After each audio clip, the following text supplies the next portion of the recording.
Apocalipse capítulo 5, nosso tema do mês de março é perseverando na oração.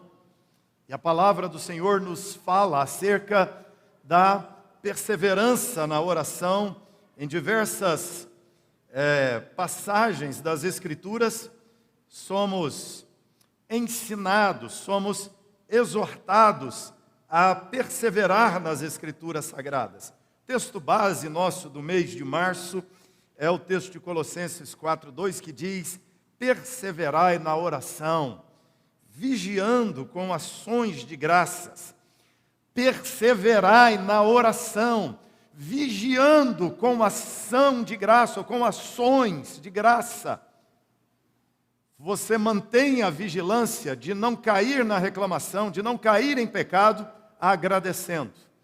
E o desafio da Escritura Sagrada à vida cristã é não interromper, é não parar a oração, mas é perseverar, continuar na oração. É que a oração seja prática, frequente, constante, seja hábito enraizado, arraigado em nossa vida, e que esse hábito impregnado em nós jamais seja abandonado por nós.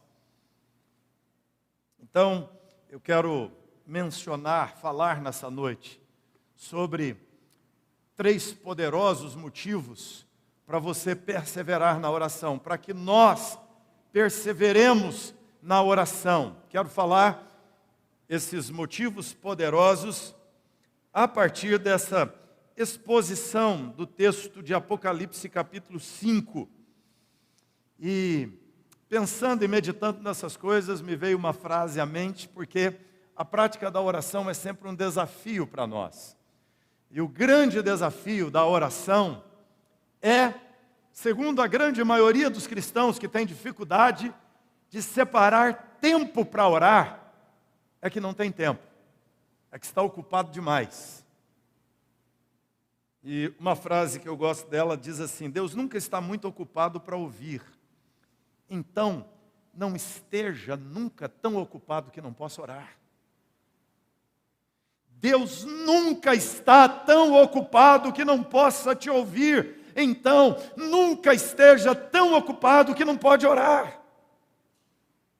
Mas, infelizmente, trabalho, estudo, o dormir, a correria da vida acaba roubando de muitos cristãos tempo para orar, tempo para buscar a Deus. Por isso, a palavra de Deus traz esse tipo de exortação do texto base, do versículo base desse mês. Perseverai na oração. Por isso nós, como igreja, queremos abordar nos domingos deste mês, perseverai na oração. Por isso estamos te chamando hoje para um relógio de oração, para você exercer 15 minutos de oração por dia durante os próximos 7 dias. É difícil? Acho que é, porque você não falou nada. Eu já desanimei de pregar. É difícil separar 15 minutos para orar por dia?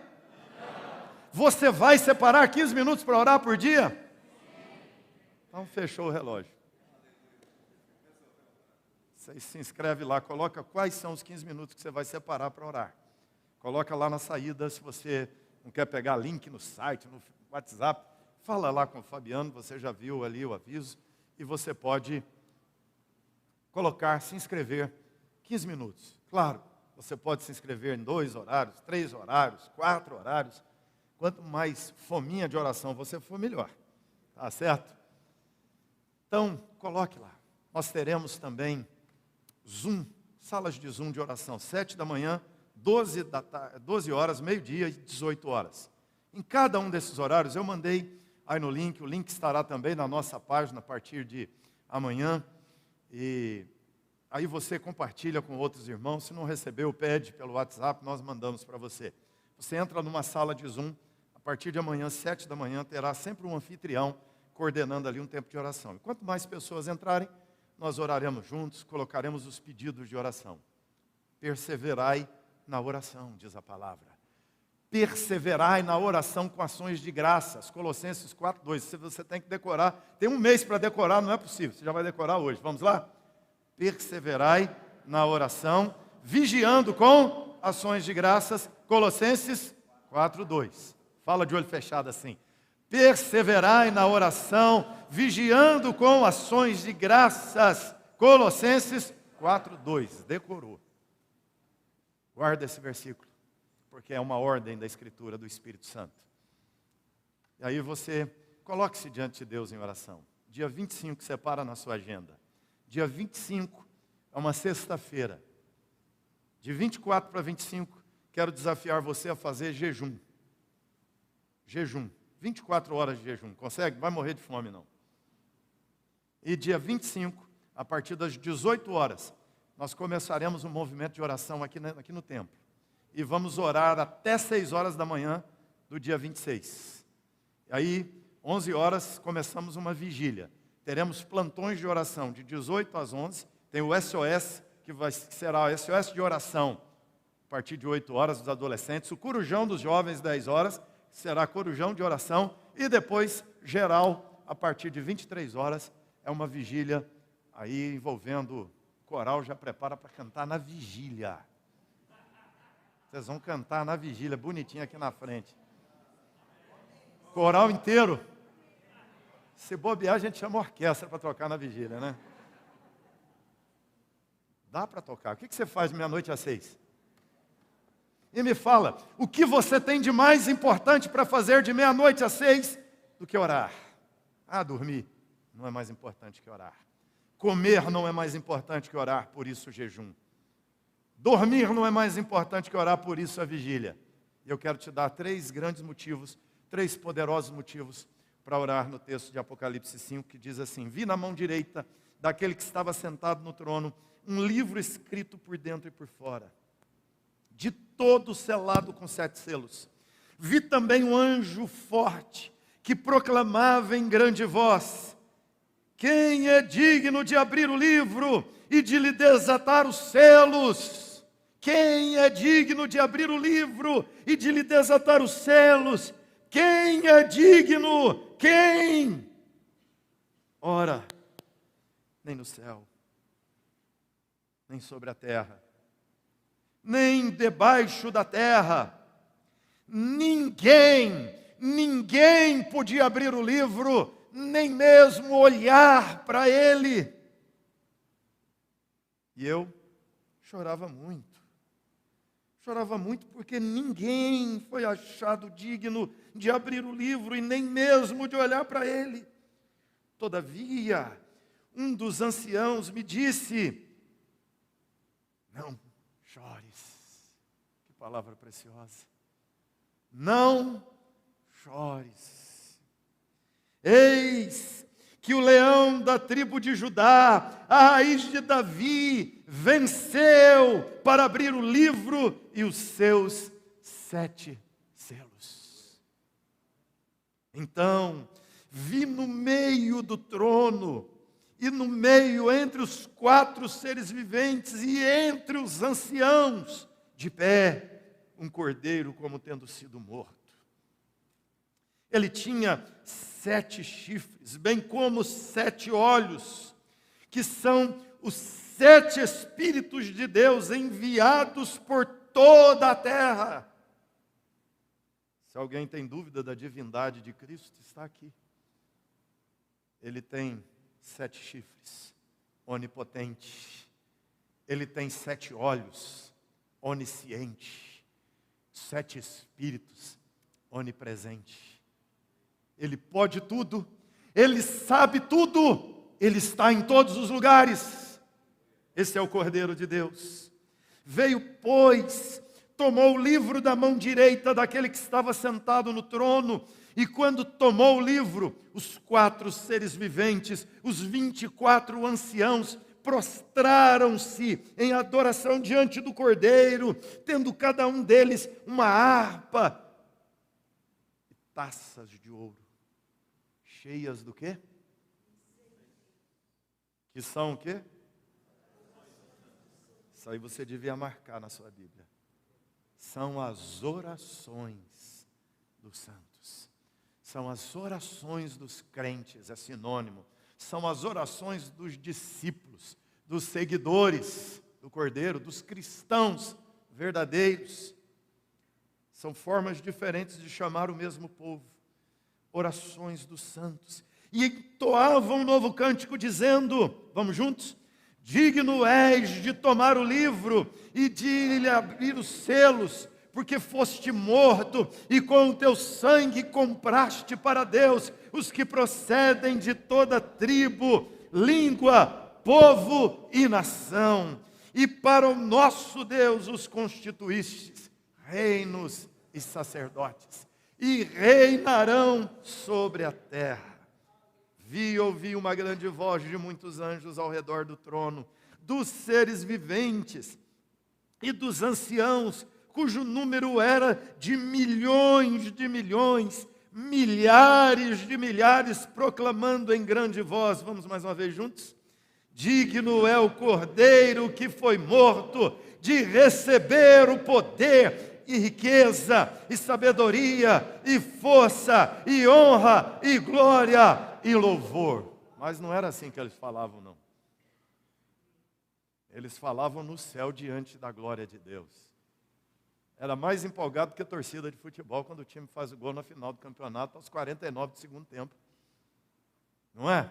Então vamos falar assim com empolgação, que ele está dizendo assim, proclamava em grande voz, dizendo, digno, ele está celebrando a dignidade do Cordeiro. Então vamos lá, vamos juntos bem forte, proclamando em grande voz, digno é o Cordeiro que foi morto de receber o poder, a riqueza, a sabedoria, a força, a honra, a glória e o louvor. Aleluias a Ele. Então, glórias ao Cordeiro de Deus. Digno é o Cordeiro de Deus. Então eu vi que toda criatura que há no céu, seres humanos, anjos, aves, pássaros, e sobre a terra, debaixo da terra, sei lá o que, o tatu, sobre o mar, os peixes, tudo que há no céu, na terra, debaixo da terra, no mar, toda a criação, os humanos, os animais, toda a natureza, todo o cosmos, toda a ordem de existência de seres, dizendo, aquele que está sentado no trono, vamos juntos? Seja o louvor e a honra e a glória e o domínio pelos séculos dos séculos. E os 4 seres viventes respondiam, amém, amém. Também os anciãos prostraram-se e adoraram naquele ambiente majestoso, que começa no versículo 1 do capítulo 4, quando João, depois de ter visto ou ouvido a leitura das 7 cartas enviadas às 7 igrejas, naquela visão que ele tem na ilha de Patmos, ele está ali no exílio, o mundo está caótico, os cristãos estão sendo mortos, exterminados, massacrados pela poderosa Roma, ele é exilado por causa da palavra, para não ter contato, ele é censurado para não falar. Parece essas coisas de hoje, de ficar cortando gente, não é? Do YouTube, não sei o que lá. João foi eliminado, foi cortado, foi calado, jogaram na ilha de Patmos para não falar com o povo, mas Deus manda que ele escreva cartas, e essas cartas são levadas às igrejas, e o conteúdo das cartas é lido diante da igreja, das igrejas na região da Ásia, e as cartas são lidas para João, que será endereçado às igrejas. Você viu essa semana que na China chegou a proibir até transmissão de culto online, acabou tudo, ninguém pode transmitir mais nada lá na China. Agora, além da pandemia que não pode reunir, ainda tem lugares lá com restrições, e agora nem transmissão de culto. É o que João estava vivendo. Mas João está exilado, separado da igreja. O Senhor aparece a ele na ilha de Patmos. É impossível exilar da presença de Deus. E a presença de Deus se manifesta lá. João, então, depois dessa visão das cartas, ele diz que ele vê o céu aberto e uma voz diz: sobe aqui.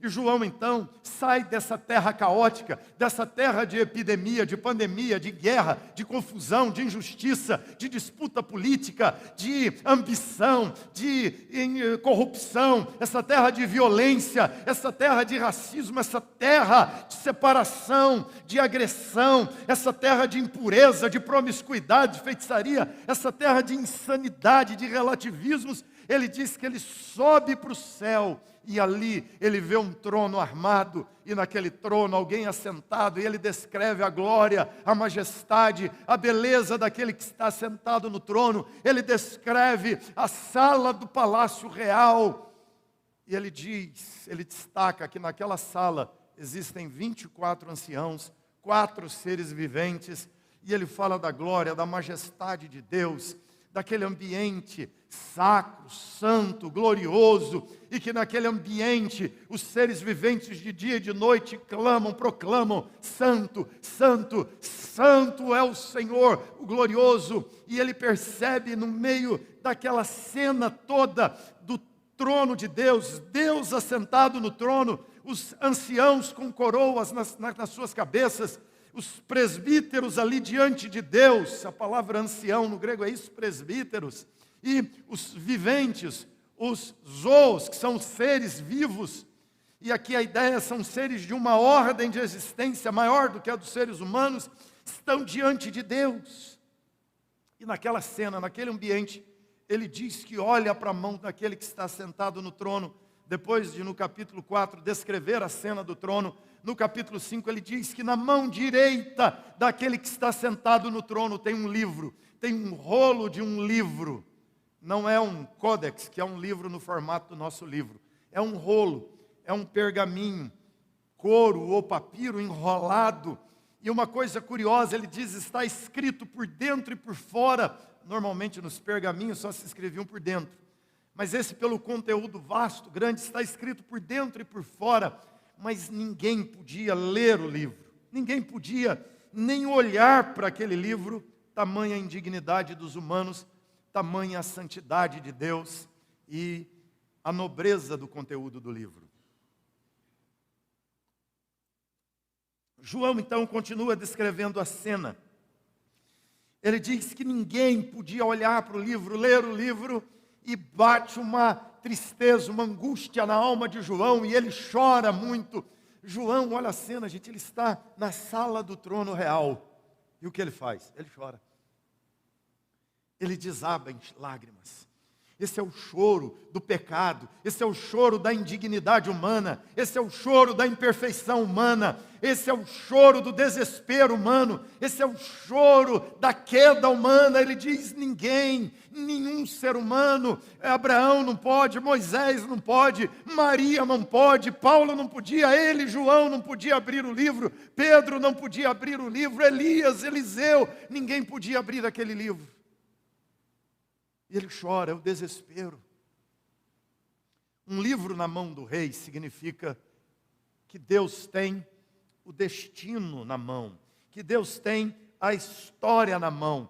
Deus é o Senhor da história. Esse é o livro, é o rolo do livro da história, é o desenrolar da história, é o sentido dela, para onde ela vai, por que existimos, por que estamos aqui. Há ideias, há filosofias, há proposições religiosas, humanas, há teorias e mais teorias, mas aqui na mão de Deus está a verdadeira resposta, o verdadeiro sentido. E quando o texto diz que ele tem um livro na mão direita, a mão direita é a mão do poder real, ou seja, Deus é o Senhor da história, Deus é o Senhor dos destinos, Deus é o Senhor dos sentidos, dos rumos da história humana. Esse livro também é visto por Ezequiel, é visto pelo profeta Daniel da mesma forma, está na mão de Deus, ou seja, está se dizendo, Deus é o condutor da história. E João quer saber o que acontecerá na história, Deus, por que existimos, qual será o desfecho? Então ele chora, porque ninguém podia dizer, mas um dos anciãos, diz o texto, um daqueles 24 anciãos, diz para ele: João, não chore. Há esperança, João tem solução para o problema. Essa questão da indignidade humana é resolvida. E o texto diz: o leão da tribo de Judá. Sabe quem é? Leia comigo, Gênesis 49, versículo 9. Abra lá. Jacó está aqui abençoando seus filhos, seus 12 filhos. As 12 tribos de Israel. Os 12 anciãos de Israel. Os 12 patriarcas de Israel. E quando ele abençoa seus 12 filhos, ele diz assim no versículo 9, Judá, vai abençoar Judá. Judá é leãozinho, da presa subiste, filho meu. Em curva se deita como leão e como leoa. Quem o despertará? O cetro, o reino, o cetro é o reinado, não se arredará de Judá, nem o bastão de entre os seus pés, até que venha Siló, e a ele obedecerão os povos. Siló é Jesus. Siló é o Senhor Jesus. A palavra aqui está apontando até que venha o Siló, e ao Siló os povos da terra obedecerão, até que venha o Redentor, e o Redentor será seguido por gente de toda a tribo, língua, povo e nação. Por isso, o ancião levanta e diz, João, o Siló veio. João, não chore, porque o cetro se apartou da linhagem de Judá, terrena, mas o leão da tribo de Judá venceu e pode abrir o livro. Ele diz, João, não chore, porque a raiz de Davi é o prometido em Isaías, capítulo 11, versículo 1, que diz assim, olha só, do tronco de Jessé sairá um rebento, e das suas raízes um renovo. Repousará sobre ele o Espírito do Senhor, o Espírito de sabedoria e de entendimento, o Espírito de conselho e de fortaleza, o Espírito de conhecimento e de temor do Senhor. Deleitar-se-á no temor do Senhor.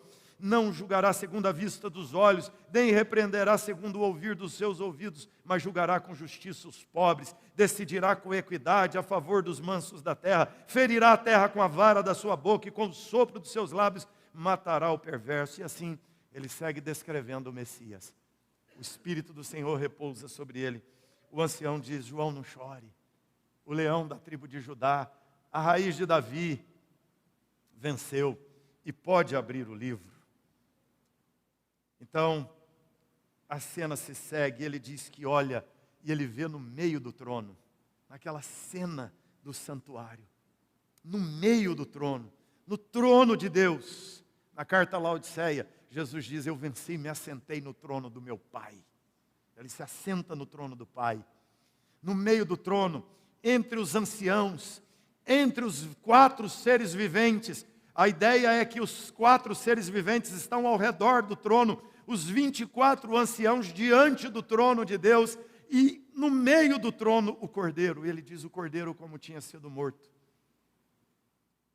Esse cordeiro com 7 chifres, onipotente, com 7 olhos, onisciente, com 7 espíritos, onipresente, esse cordeiro toma o livro da mão do Deus que está, do Senhor que está sentado no trono, e ele então começa a desatar os selos. E quando o cordeiro toma o livro das mãos, há uma festa. Os anciãos se prostram, os 24 anciãos, os 4 seres viventes se prostram. Aí entram na cena os que foram redimidos, os que foram salvos, os que foram comprados da terra. Gente de toda tribo, língua, povo, nação. Essas pessoas todas entram em cena e tudo adora, tudo louva, tudo reconhece a dignidade do cordeiro. Mas eu queria chamar a atenção para essa expressão e seguir nas nossas 3 conclusões a partir dela. O texto nos diz que naquela cena toda, versículo 8, quando o cordeiro tomou o livro, os 4 seres viventes, os 24 anciãos, se prostraram diante do cordeiro, tendo cada um deles, cada um dos anciãos, tem uma harpa, e cada um deles tem uma taça na mão. E o texto diz que dentro de cada taça existe incenso. E o incenso ali são as orações dos crentes. 24 anciãos em Apocalipse são 12 patriarcas do Velho Testamento e 12 apóstolos do Novo Testamento. Essa cena, irmãos, ela está só fazendo a representação aqui. Os 24 anciãos, os 24 presbíteros são representantes do povo. Então, é a igreja do Velho Testamento e a igreja do Novo Testamento. O povo de Deus do Velho Testamento é o povo das 12 tribos. Então, são os 12 príncipes. O povo do Novo Testamento são os seguidores dos apóstolos, são os seguidores da doutrina apostólica. Por isso que somos cristãos apostólicos. Por isso que para nós vale a doutrina dos apóstolos, os ensinos dos apóstolos do Senhor Jesus. Os ensinos segundo os apóstolos, não pode ser segundo o outro, tem que ser segundo os apóstolos. Então, são os apóstolos do Cordeiro, 24 anciãos, os representantes dos cristãos, Velho e Novo Testamento diante de Deus. E o texto diz que cada um tem uma harpa na mão, cada um tem uma taça na mão. Aqui a taça é aquela bandeja onde no Velho Testamento se colocava o incenso, que era aquela mistura de estoraque, de onixa e de gálbano. E aquilo era queimado e soltava um aroma, um cheiro gostoso no templo de Jerusalém. E era aquele odor que lembrava a adoração a Deus. A taça aqui não é uma taça no formato da nossa. É uma bandeja, e nessa bandeja, agora não o incenso de gálbano, estoraque e onixa. Agora as orações dos crentes, as orações dos santos, as orações dos salvos. E estas orações, irmãos, eu não sei se você parou aqui no texto para prestar atenção. Onde as orações foram parar? Olha onde as orações chegaram. Olha onde as orações que fazemos na terra estão. As orações estão lá, dentro das taças dos 24 anciãos. Aquela fumaça, aquele aroma, que como disse Davi no Salmo 142, versículo 2, derramo perante ele a minha queixa, e a sua presença exponho a minha tribulação, faço subir, ele diz, ergo a minha voz e clamo, a minha voz suplico ao Senhor, ele diz que é como incenso diante de Deus a sua oração. As orações como incenso diante de Deus. O que esse texto nos apresenta como motivos para orar? O primeiro motivo que ele nos dá para orar é que na oração nós temos o maior de todos os nossos privilégios. Na oração nós temos o maior dos nossos privilégios. Eu não sei se você consegue imaginar ou sonhar qual é a maior honraria que você poderia receber. Ser recebido no Palácio do Governo do Brasil, pelo presidente, receber uma medalha como cidadão, receber a chave como cidadão honorário da cidade. Qual seria a maior honraria? Você receber, quem sabe, na Casa Branca uma distinção, ser chamado e honrado numa Assembleia da ONU com transmissão para o mundo inteiro? Nenhuma honraria que você venha receber se compara com a honraria de ter as nossas orações apresentadas diante do trono do Rei do Universo. Pela oração, as nossas orações sobem ao Rei Supremo, ao soberano dos povos da terra. Pela oração, as nossas orações sobem diante do Todo-Poderoso. Pela oração, as nossas orações sobem diante daquele que é o Rei dos Reis, Senhor dos Senhores. As nossas orações chegam diante do onipresente, do onisciente, do onipotente. As nossas orações chegam diante daquele que é santo, daquele que é bom, daquele que é fiel, daquele daquele que é justo. As nossas orações chegam diante daquele para quem não há nada impossível. As nossas orações chegam diante daquele que tem toda a autoridade. As nossas orações chegam diante daquele que sustenta céu e terra. As nossas orações chegam diante daquele que criou todas as coisas. As nossas orações chegam diante daquele para quem não há limites, para quem não há barreiras, para quem não há nada impossível de realizar. Ou seja, as nossas orações nos colocam diante da maior honraria que podemos ter. Irmãos, as nossas orações estão no palácio real, as nossas orações estão na sala da majestade suprema, as nossas orações estão diante daquele que é santo, santo, santo, o Todo-Poderoso. É o maior privilégio que podemos experimentar nessa vida, dobrar nossos joelhos. A porta do céu está aberta, os céus está dizendo o que disseram a João: sobe aqui. E quando você ora, você sobe até o céu, na presença da majestade suprema. Isso é um altíssimo privilégio. Orar não é uma obrigação. Orar não é um sacrifício religioso. Orar não é uma dívida religiosa. Orar é a maior honra que podemos experimentar. Chegar diante da majestade soberana, suprema, falar com Ele, ser recebidos por Ele. Os anciãos são os representantes da igreja do Velho Testamento, da igreja do Novo Testamento. E as nossas orações estão lá, as orações mais simples, as orações mais rápidas, as orações mais longas, as orações tomadas de lágrimas, as orações de gratidão ao almoço, ao acordar, as orações ao deitar, as orações aqui no culto. Estávamos há pouco de joelhos diante de Deus, irmãos. Cada uma dessas palavras estão anotadas diante de Deus, estão na taça, diante do soberano, diante do eterno, levadas pelo Senhor. É o maior de todos os privilégios. É a maior de todas as honrarias. É o privilégio maior que nós temos diante de toda a nossa existência, diante da vida.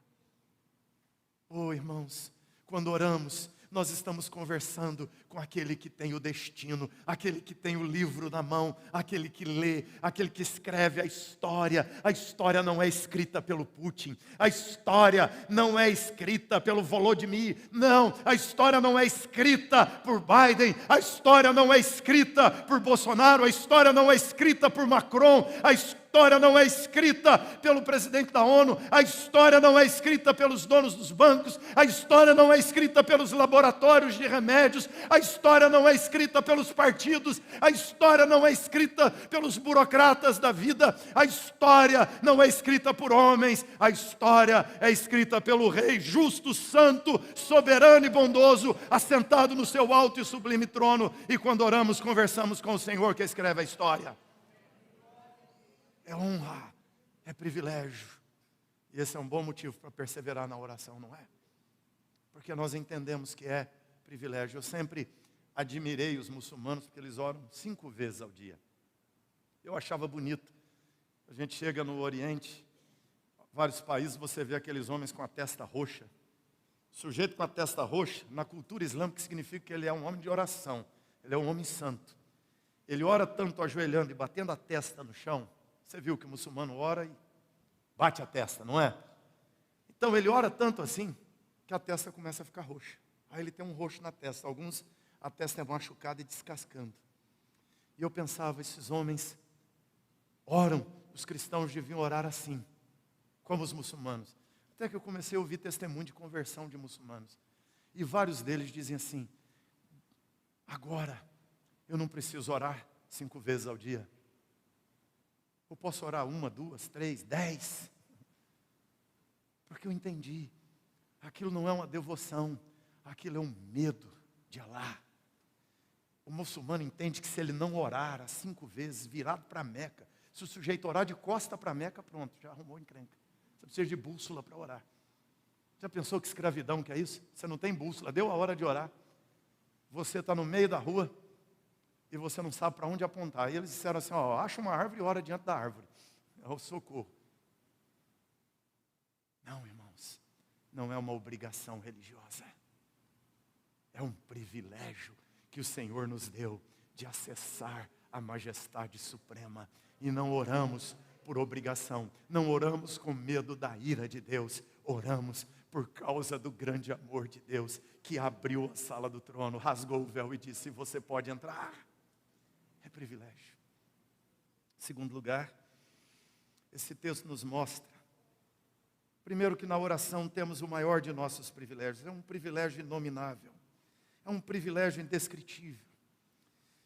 Em segundo lugar, na oração, céu e terra se unem diante dos propósitos divinos. Na oração, você podia repetir comigo, temos o maior de nossos privilégios. Vamos lá? Na oração, temos o maior de nossos privilégios. Segundo, na oração, céus e terra se unem nos propósitos divinos. Vamos lá? Na oração, céus e terra se unem nos propósitos divinos. Aqui é o trono. E é fantástico nesse texto que você tem 4 seres viventes. 4 seres majestosos, que são querubins, que são seres maiores que anjos, mas que representam a ordem angelical, que representa todos os seres da ordem de existência de vida espiritual. E você tem os 4 anciãos, que representam os seres humanos, que representam os humanos redimidos. Você tem nessa cena 24 anciãos que representam os humanos da redenção, os do Velho Testamento, da aliança, agora da aliança antiga, que é a promessa, o povo da promessa do Velho e do Novo Testamento. Você tem agora o povo da aliança do Velho e do Novo Testamento, diante de Deus, os humanos, os 24 idosos, os 24 presbíteros, os 24 líderes do povo de Deus, do Velho e Novo Testamento, líderes das tribos, líderes dos apóstolos diante do Senhor. Nessa cena você tem os homens, você tem os humanos redimidos. Nessa cena você tem os querubins, você tem os seres espirituais, e todos estão ali unidos, e as nossas orações estão nesse ambiente de harmonia entre céu e terra. Na oração, nós experimentamos essa harmonização de céu e terra, essa sincronia maravilhosa, majestosa de céu e terra. Os propósitos, os planos de Deus. O cordeiro que foi morto, o cordeiro que é o leão, aquele que foi prometido no Velho Testamento, veio.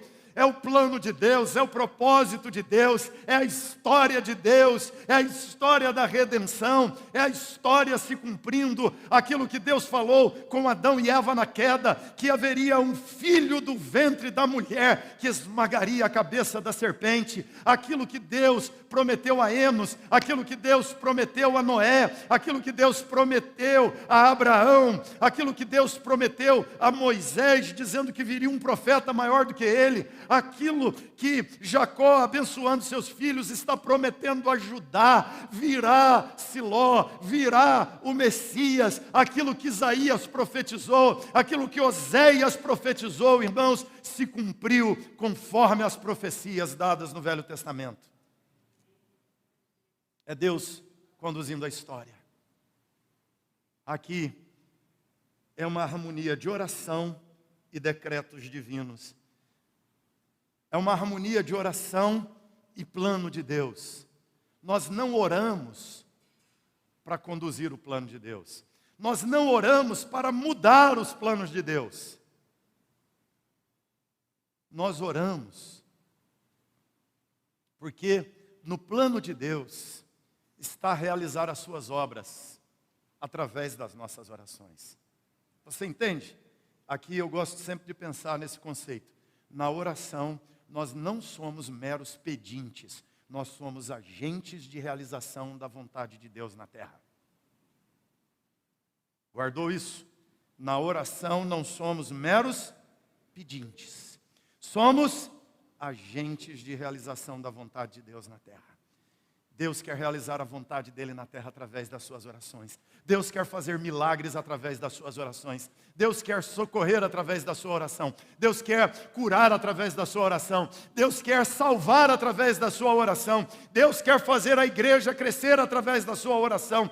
Deus quer dar presentes à igreja através da sua oração. Deus quer avivar a igreja dele através da sua oração. É isso, irmãos. Céus e terras estão unidos diante dos propósitos, dos planos de Deus. Os planos de Deus se desenrolam através da oração. Dá para sempre ilustrar isso aqui, como por exemplo, quando Ana e Simeão oravam no templo, e Jesus foi levado bebezinho por Maria e José ao templo. E quando Ana viu Jesus, ela profetizou sobre Jesus.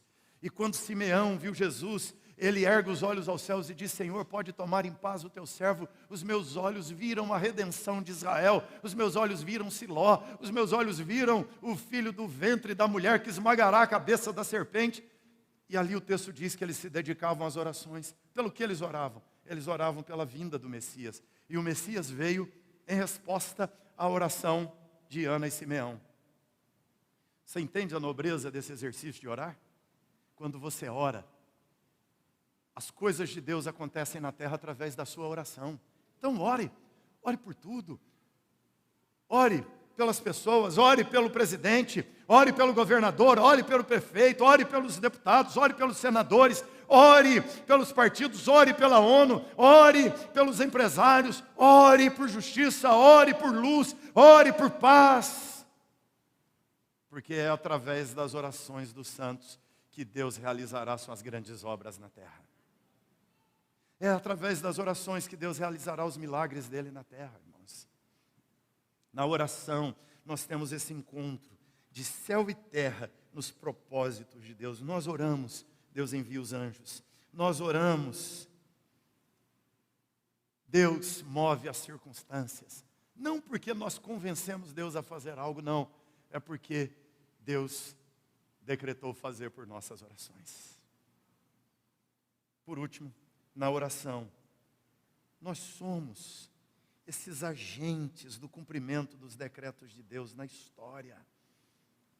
É interessante aqui no texto, quando ele diz assim: foste morto, com o seu sangue o Senhor os comprou, para que eles fossem feitos reis e sacerdotes.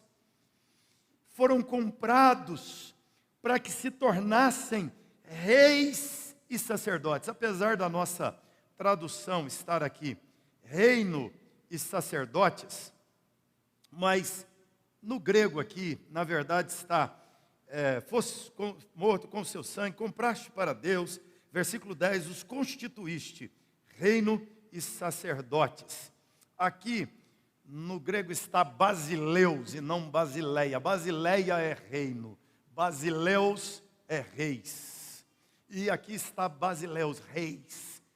Você foi chamado para reinar com Cristo na terra. Por isso que nós estamos dizendo que na oração não somos meros pedintes. Somos agentes. Somos os súditos do Rei Supremo. É Deus o imperador supremo e todo aquele que nele crê, convidado a reinar com ele. Por isso Jesus disse aos irmãos de Laodiceia: assim como eu venci, ao vencedor dar-lhe-ei a sentar-se no meu trono, assim como eu venci e me assentei no trono do meu Pai. Você entendeu essa honraria que Jesus vai te dar? Venceu e assentou-se no trono do Pai. Por isso os anciãos estão diante do Senhor com coroas na cabeça. Olha como eles estão diante de Deus, com coroas em suas cabeças. Essa é, irmãos, uma responsabilidade intransferível. Você é sacerdote, você é rei, você foi colocado para reinar com Deus, você foi colocado como sacerdote, como sacerdotisa do Senhor, como aquele que pode falar com Deus, como aquele que pode adorar a Deus. Os anciãos, eles têm harpas nas mãos e diante de Deus eles cantam um novo cântico. É um ambiente de adoração, é um ambiente de louvor, é um ambiente de honrarias, é um ambiente de culto, é um ambiente de exaltação oração do Senhor. Por causa das orações. As orações estão nas taças daqueles que têm coroas sobre suas cabeças, mas que tiram as suas coroas da cabeça e colocam aos pés do Cordeiro, o Cordeiro que reina e governa soberanamente. Quando você é colocado no texto como sendo sacerdote, o que é a tarefa do sacerdote? Orar. Por que você tem que perseverar na oração? Porque você é um sacerdote de Deus. Porque você é uma sacerdotisa de Deus. Na oração, somos agentes do cumprimento dos decretos de Deus na história. Vamos falar juntos isso? Na oração. Aí você já esqueceu. Vou te dar cola mais uma vez. Na oração, somos agentes da realização dos decretos de Deus na terra. Vamos lá? Na oração, somos agentes de realização dos... Quase saiu. Vamos lá, agora sai. Na oração, somos agentes de cumprimento dos decretos de Deus na terra. Deus cumpre através das nossas orações. Isso é um conceito interessante que significa orar de cima para baixo. Quando nós oramos, nós não oramos de baixo para cima. Você ora a partir de Deus. Oração não nasce em nós, oração nasce em Deus. Falta de oração é falta de Deus. Alguém já disse com muita sabedoria, você pode orar sem ser cristão, mas você não pode ser cristão sem orar. Você não pode ser um cristão genuíno, verdadeiro, sem oração. O Espírito de Deus em nós clama, Abba, Pai. Orar é falar com o Pai. E o Espírito da adoção nos faz falar com Deus, o Pai. E quando oramos, irmãos, é de cima para baixo. É Deus colocando no nosso coração os fardos, os pesos da oração. Orar pela obra de Deus, orar pelos líderes, orar pelos enfermos, orar pela igreja, orar pelo avanço da obra de Deus. Cada cristão deveria orar por isso insistentemente, persistentemente. Quantas vezes você orou essa semana pelo avivamento da obra de Deus, pelo fortalecimento da igreja? Quantas vezes você orou pelo fortalecimento da fé, dos irmãos da igreja? Quantas vezes você orou pelo avivamento dos crentes que estão enfraquecidos? Quantas vezes você orou pela arrecadação da igreja? Quantas vezes você orou pelo avanço, pelas conversões das pessoas à sua volta? Quantas vezes você orou?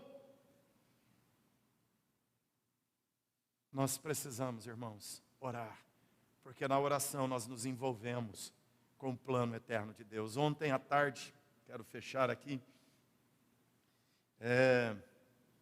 eu fui começar uma mentoria com uma igreja aqui, numa cidade perto de São Paulo, a cidade aqui de Arujá. Fui lá conversar com o conselho, pastor, para começar uma jornada com eles. E estava lá, tivemos 2 horas de reunião, fazendo um diagnóstico da realidade da igreja, das dificuldades, dos enfrentamentos, das barreiras que a igreja já tem enfrentado para o seu crescimento. E começamos a conversar e fazer alguns apontamentos de caminhos para o crescimento daquela igreja. E no final, quando terminei, falei, vamos orar, e eu quero orar por vocês. Estava ali os presbíteros, o pastor, falei, quero orar por vocês, representando a igreja. E comecei a orar pela igreja. Orei pela igreja de Arujá, orei pela cidade, orei pelos irmãos. E enquanto eu estava orando, eu me lembrei que há mais ou menos uns 5, 6 anos atrás, nós estávamos passando ali em Arujá, indo lá para o Palavra da Vida, um sábado pela manhã, um dos aniversários do Azor. E quando passávamos na rua, da rua aqui dava para ver a igreja presbiteriana de Arujá. E a Márcia falou assim, olha a igreja presbiteriana. E ela assim, acabou de falar, eu parei um pouco o carro para olhar, ela levantou a mão e orou por aquela igreja. E orou, Senhor, abençoe esses irmãos, ajuda. E fez uma oração pelos irmãos da igreja presbiteriana de Arujá. E enquanto eu estava ali orando, eu tenho certeza que foi Deus que estava assim, era como se Deus estivesse falando comigo assim, tá vendo? Deixou sua mulher orar, agora você está aqui, você vai ter que ajudar esse povo. Você orou, agora se envolve. Não é só olhar de longe. Agora você tem que vir aqui. Terei que fazer várias reuniões, terei que acompanhar os irmãos. Dei lá umas tarefas. Mas por quê? Porque na oração, irmãos, nós somos agentes de cumprimento daquilo que Deus decretou na terra. Nós começamos a orar. Começamos a orar por essas pessoas. E quando oramos por elas, Deus nos faz nos envolver com elas.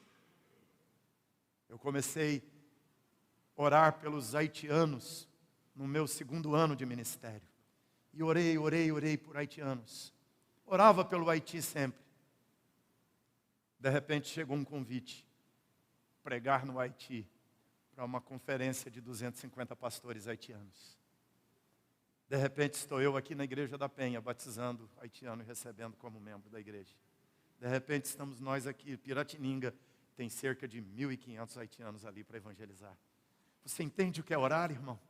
Você começa a orar e você se envolve com os decretos de Deus, com os planos de Deus, com os propósitos de Deus, e os planos de Deus vão se cumprindo através da nossa vida. Orar é sempre algo de cima para baixo. Quando Deus coloca no teu coração orar por alguém, ore. Ore pelos casamentos, ore pelas famílias, ore por essa sociedade perdida e caída, porque essa sociedade tem esperança em organizações humanas, essa sociedade tem esperança no dinheiro, essa sociedade tem esperança nos partidos, nos governantes, essa sociedade tem esperança nos remédios, essa sociedade tem esperança na ciência, mas irmãos, quando você ora, você está trabalhando para Deus, para mostrar para essa sociedade caída, para essa sociedade que está nesse mundo caótico. Deus te chama para subir na sala do trono e entender que o mundo dos homens está caótico, perdido e desorientado, mas acima do mundo dos homens há uma sala do trono do Rei do Universo. E de lá você pode anunciar a esperança para o mundo caótico dos homens. Os homens precisam saber do governo eterno de Deus. E você foi chamado por Deus para ser rei e sacerdote. Para reinar através da oração. Para ser sacerdote através da oração. Realizando a vontade de Deus na terra. Então não dá para fazer outra coisa que não seja ajoelhar-se e orar a Deus nesse instante. Você podia ajoelhar, colocar-se diante de Deus. Eu listei aqui e mandei para vários irmãos 5 motivos para você orar nesses 7 dias de oração. A igreja na Ucrânia é o fim da guerra. A igreja na Ucrânia está sofrendo muito, irmãos. Nós estamos com milhares de irmãos nossos sendo deslocados só com a malinha para a Polônia e para a Romênia. Graças a Deus, a igreja da Polônia e da Romênia está acolhendo esses irmãos. Mas eu recebi antes de ontem, um pedido de um irmão, se nós aqui no Brasil podemos acolher 100 famílias ucranianas, de crentes, aí é o problema, você começa a orar e o negócio vem para o seu lado. Comecei a orar pelos ucranianos, agora nós temos que nos envolver com eles. Desafios da Igreja da Penha, ore pelas revitalizações, plantações, pelos projetos, compras, vendas e tudo que temos que fazer. Ore pelas eleições do Brasil e pela estabilidade política do nosso país. Ore pelo avivamento da igreja. Ore pelos nossos missionários. Ore pelo fim da pandemia. Ore pelos enfermos e enfraquecidos. Nosso irmão Norbert, que está internado. Nosso irmão Castilho fez um cateterismo. Outros irmãos estão limitados, não podem vir à igreja. Nosso irmão Noemi não pode mais vir à igreja. Dona Noemi Navarro não pode vir por causa de enfermidade. Ore pela Nilceia, não pode vir por enfermidade. Ore. Hoje à tarde liguei e orei com uma senhora, Dona Marta, está em estado terminal de câncer. Ore por ela. Ela agradeceu tanto a oração. Ore agora por esses enfermos e pelos enfraquecidos, irmãos que entristeceram, desanimaram, esfriaram na fé. Você podia fazer uma oração agora fervorosa por eles. Diante de Deus, você entra na sala do trono. E na sala do trono, de joelhos, nós falamos com o soberano da terra. Com o soberano dos reis da terra. Oramos, Deus, em nome de Jesus, Pai. Ó Senhor, estamos aqui fazendo esse exercício de oração, sabendo, Deus, que as nossas orações são, Deus, postas diante do Senhor, na figura do que o texto nos pinta, postas em taças, e elas sobem, Deus, como uma fumaça cheirosa, perfumada, que é inalada pelo Senhor e aceita pelo Senhor. Pai amado, então nós te oferecemos, Deus, nossas orações. Oramos, Senhor, pelos nossos irmãos ucranianos que estão ali sofrendo tamanha, ó Deus, crise, situação, Deus, tão complicada. Irmãos que têm visto os familiares mortos, estão sendo dispersos por tantos países. Pai, ajuda aquela igreja, ajuda nossos irmãos, ajuda o pastor Elias, que amanhã visita os irmãos ali da Ucrânia. Deus, em nome de Jesus, abençoa, Pai, teu povo e tua obra naquele país. Abençoa, Deus, os que estão chegando à Polônia, os que estão, Deus, ali na Romênia, os que estão na Hungria. Abençoa, Deus, os que possivelmente virão para o Brasil. Ajuda-nos a ajudá-los, Deus, se vierem.